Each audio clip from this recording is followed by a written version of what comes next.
बिस्मिल्लाहिर्रहमानिर्रहीम। जी स्टूडेंट्स, अब हम जो है वो वर्टिकल एनालिसिस की जो है वो बात करने लगे हैं। तो वर्टिकल एनालिसिस में हमने पढ़ा था कि इसमें जो है वो हम किसी एक बेस वैल्यू को बेस रख लेते हैं और उसकी बेस पे जो है हम डिफरेंट जो चीज़ें होती हैं उनको मैयर जो है वो करने की कोशिश करते हैं। सो बेसिकली वर्टिकल एनालिसिस जो है वही है जो कॉमन साइज्ड इनकम स्टेटमेंट हम जो है वो फर्स्ट सेमेस्टर में सीख चुके हुए हैं।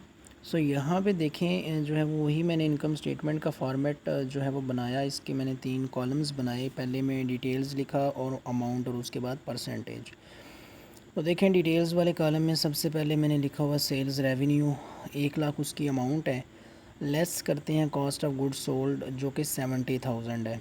तो 1 लाख में से हमने माइनस किया 70,000 तो हमारे पास बाकी जो है वो 30,000 आ गया। अब साथ साथ ही हम इसकी परसेंटेजेस भी कैलकुलेट करते जाते हैं।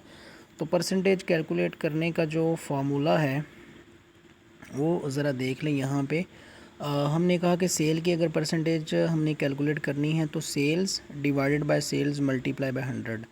तो ये इसका आंसर 100% ही आ जाएगा। सेल्स को हमने कहा था कि किसी एक चीज़ को बेस रखना है, तो याद रखिएगा बेस में हमने हमेशा सेल्स को रखना है। जिस भी चीज़ की परसेंटेज आपने कैलकुलेट करनी है उसको ऊपर रखें, बेस में सेल को रखें और मल्टीप्लाई बाय 100 करें तो परसेंटेजेस कैलकुलेट करके लिखते जाएँ।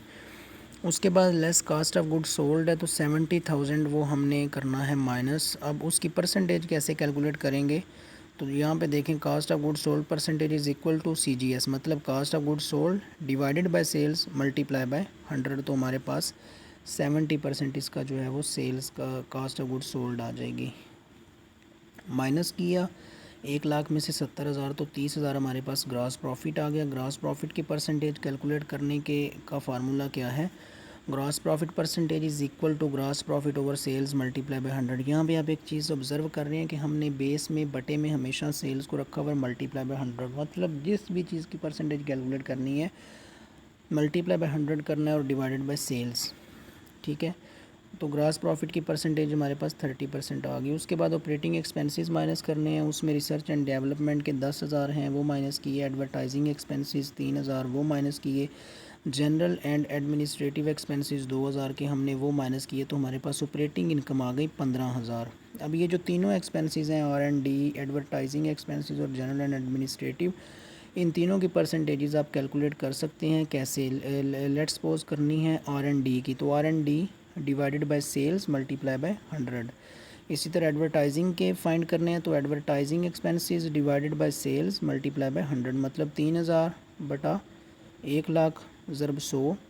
जनरल एंड एडमिनिस्ट्रेटिव के करने हैं तो 2,000 बटा 1 लाख ज़रब 100। हमारे पास ऑपरेटिंग इनकम आ गई 15,000। अब ऑपरेटिंग इनकम की परसेंटेज कैलकुलेट करनी है तो कैसे करेंगे, operating income divided by sales multiply by 100। Operating income है 15,000 डिवाइडेड बाय 1 लाख सेल्स वाला और मल्टीप्लाई बाय 100 किया तो 15%। अब ऑपरेटिंग इनकम को हम earning before interest and tax भी कहते हैं। इसमें से हमने माइनस करने हैं एक्सपेंसेस इंटरेस्ट के। इंटरेस्ट माइनस किया तो वो 2,000 था, माइनस किया तो बाकी आ गई नेट इनकम बिफोर टैक्सेस वो है 13,000। ठीक है, इन दोनों की परसेंटेजेस भी आप उसी फार्मूले के मुताबिक कैलकुलेट कर सकते हैं। उसके बाद हमारे पास इनकम टैक्सेस आ गए 3,000 हमने 13 में से माइनस किए तो नेट इनकम हमारे पास आ गई 10,000। 10,000 की परसेंटेज कैसे कैलकुलेट करेंगे, 10,000 डिवाइडेड बाय 1 लाख सेल्स वाला मल्टीप्लाई बाय 100 तो 10%। अब यहाँ पे मैं फिर आपको बता दूँ कि जिस भी चीज़ की परसेंटेज कैलकुलेट करनी है बेस में हमेशा सेल्स को रखना है, क्योंकि हमने सेल्स के पर्सपेक्टिव से आंसर देना है कि हर एक चीज़ सेल का कितने % जो है वो आ रही है। तो ये था हमारा वर्टिकल एनालिसिस या कॉमन साइज्ड इनकम स्टेटमेंट। इसको बनाने के लिए फॉर्मेट आपने ऐसा ही तैयार करना है। सबसे ऊपर आपने कंपनी का नाम लिखना है, उसके नीचे आपने लिखना है common sized income statement for the year ended 31 December 2019।